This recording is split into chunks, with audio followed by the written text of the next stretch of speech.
Bonjour à tous et merci de nous suivre sur Ecclesia TV.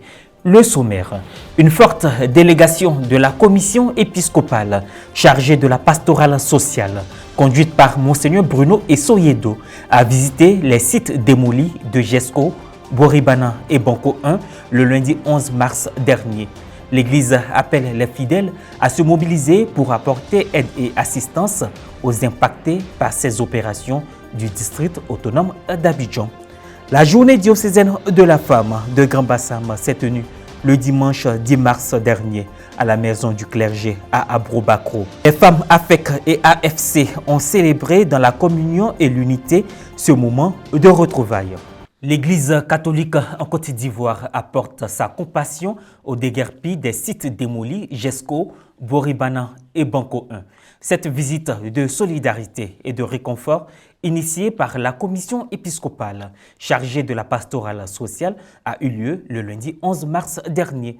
Un reportage de Frédéric Monet commenté par Morel Pouty. En Côte d'Ivoire, une délégation de la commission épiscopale chargée de la pastorale sociale et du service du développement humain intégral a effectué une visite de solidarité et de réconfort aux déguerpis des 3 sites démolis, Boribana, Jesco et Banco 1, dans la journée du lundi 11 mars 2024. Conduite par Monseigneur Bruno Esoyedo, évêque du diocèse de Bandoukou, cette forte délégation était composée de la Caritas nationale, de Catholique Relief Service CRS, de la communauté Saint-Égidio, de l'ONG Ivoire et Souris et bien d'autres pour apporter la compassion de l'Église catholique aux sinistrés. Cette action de fraternité a débuté à la paroisse Notre-Dame de l'Assomption de Jesco sous l'autorité spirituelle du révérend père Donatien Ackman. Dans son intervention, il a donné un aperçu des circonstances dans lesquelles ces opérations se sont déroulées.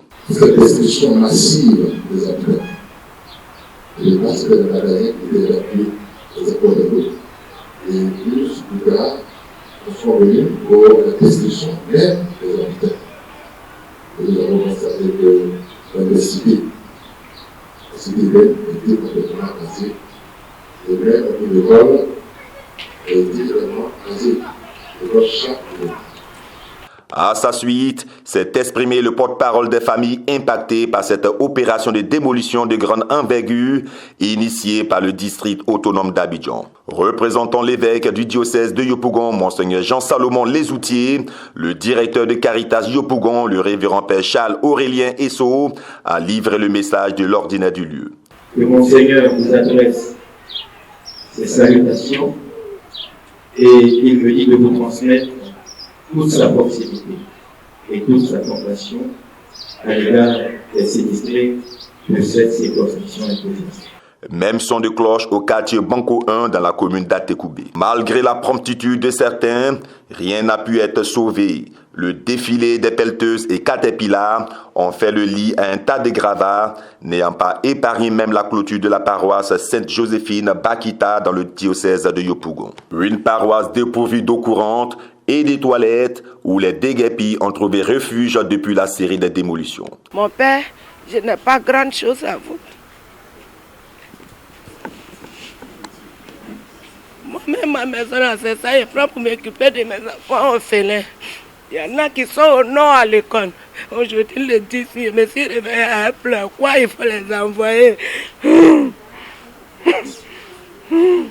La cellule de gestion des déguerpis de la communauté Saint-Égidio s'est vêtue à apporter les besoins de première nécessité pour les déguerpis. À chaque étape, Jesco, Boribana, Banco 1, le prélat n'a pas manqué d'exprimer la compassion de ses pères et de l'Église à toutes ces personnes qui ont tout perdu.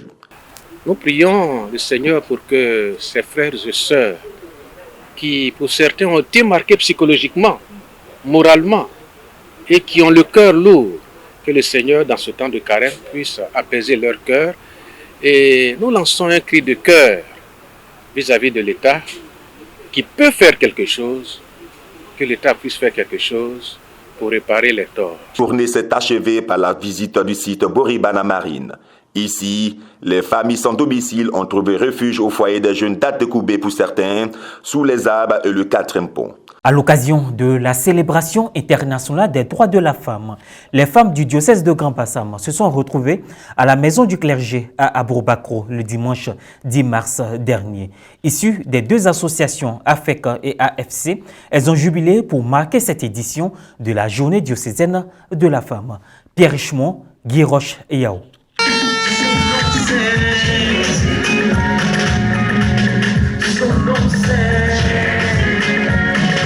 Les femmes du diocèse de Grand Bassam se sont rassemblées le dimanche 10 mars dernier à la maison du clergé à Aboubakro à l'occasion de la célébration internationale des droits de la femme. Après la messe d'action de grâce, ce fut le volet festif avec des ballets exécutés par les membres de l'association des femmes de l'Église catholique AFEC et l'association Famille chrétienne AFC du diocèse de Grand Bassam.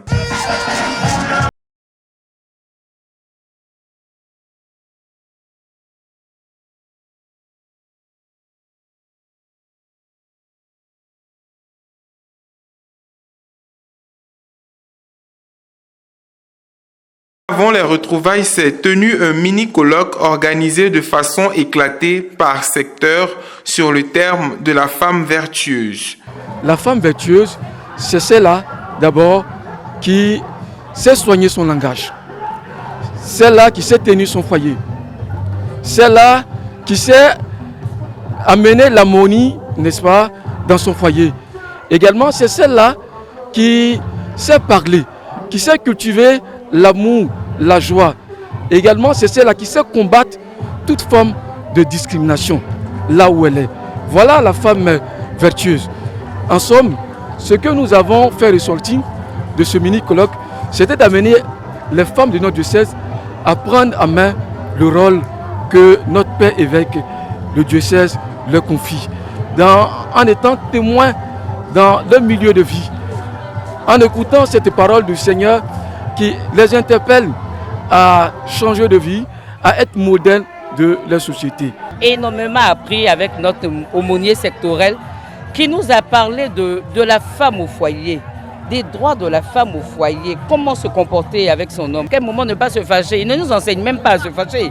Il nous apprend à être des mères à tout moment, que ce soit avec notre époux, que ce soit avec nos enfants, que ce soit avec tout le monde dans le quartier, que nous soyons toujours des mères. Vraiment, le mini-colloque s'est très bien déroulé dans le secteur de Port-Boué. Ça s'est déroulé à l'Assomption du Seigneur de l'aéroport, ma paroisse. Et vraiment, les femmes étaient venues nombreuses et motivées.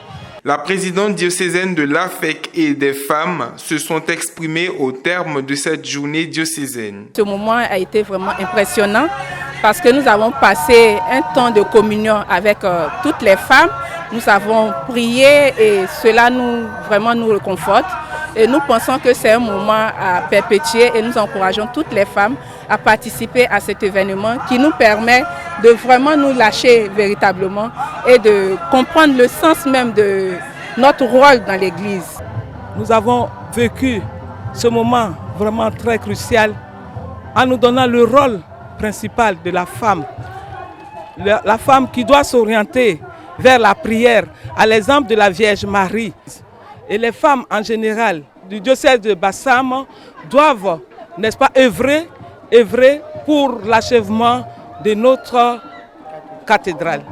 Les femmes catholiques du diocèse ont beaucoup à faire, surtout au niveau de l'éducation de nos enfants aujourd'hui. Et non seulement l'éducation, mais elles-mêmes au niveau de leur propre dignité.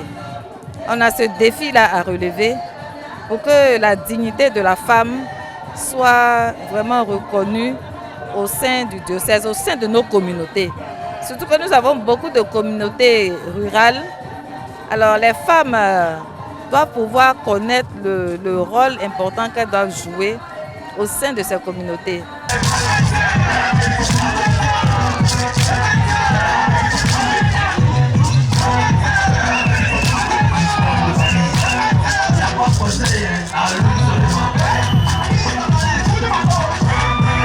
Ainsi se referme cette édition. Merci de l'avoir suivi. Bonne suite de nos programmes sur Ecclesia TV. Que Dieu nous bénisse.